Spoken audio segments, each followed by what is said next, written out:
This is the Global Economic Commodity Scrap Metal and Recycling Report by our Bentley Roll-Off Trailer and Lugger Truck, May 10th, 2021. U.S. weekly crude steel production rose to 1.788 million tons.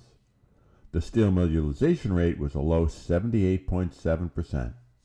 Good demand with low production is keeping prices high.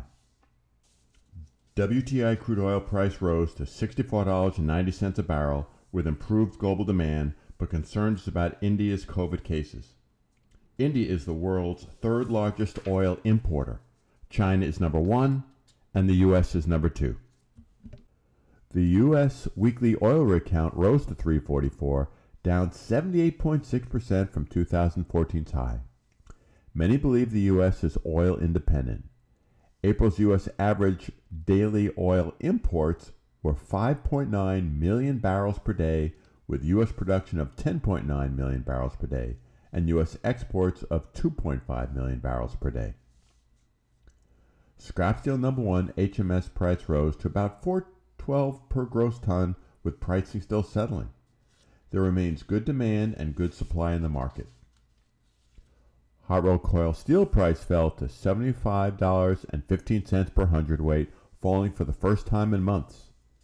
Many believe could go higher before trending down. U.S. steel mills are at or near record profit levels. Copper price rose to $4.75 a pound, a record high, and hit $4.90 a pound just this morning. Trillions of dollars of stimulus spending is boosting demand. Copper could be the new oil, as demand could outstrip supply. Aluminum price rose to $1.14 a pound, which is $2,555 a metric ton, a multi-year high. Good demand and China production cuts are raising prices.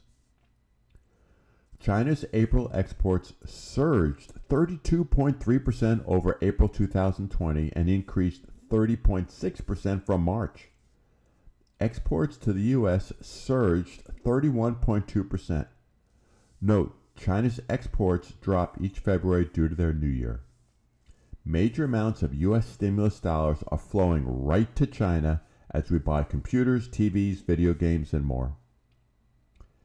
Canada's unemployment rate rose to 8.1%, partly caused by 67,000 people restarting looking for work. Overall, it is trending down as the economy reopens. The U.S. March trade deficit widened to $74.4 billion, a record deficit caused by decades of horrific government policy. China's COVID shutdown in Q1 slowed China's exports to the U.S., but the deficit has been trending worse since 2018 and really for decades.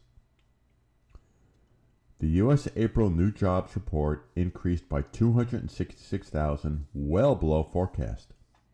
Leisure and hospitality gained 331,000 jobs, and manufacturing fell. The U.S. April labor participation rate, which is people 16 years old or older in the workforce, it rose slightly to 61.7%, but we need to get it higher. We must get people off the sofa and back to work. The U.S. unemployment rate rose to 6.1% as the jobs increased, but more people re-entered the workforce.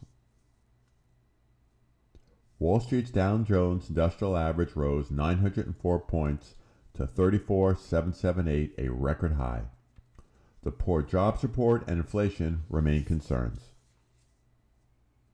As always, feel free to call or email me with any questions, and we hope all have a safe and profitable week.